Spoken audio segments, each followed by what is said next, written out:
Выборы депутатов городских кенешей осуществляются по пропорциональной избирательной системе, при которой вы голосуете за партию, которая выдвигает кандидатов.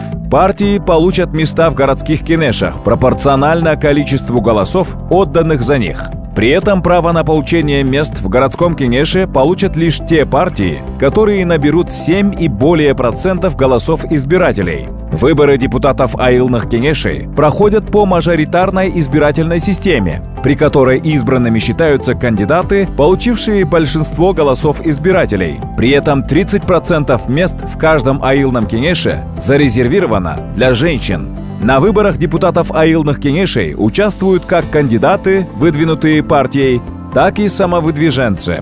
Депутатом местного кенеша может стать член местного сообщества, то есть гражданин Кыргызстана, имеющий прописку в соответствующем городе, либо айыл на Маймаке, достигший 21-летнего возраста, имеющий образование не ниже среднего общего образования.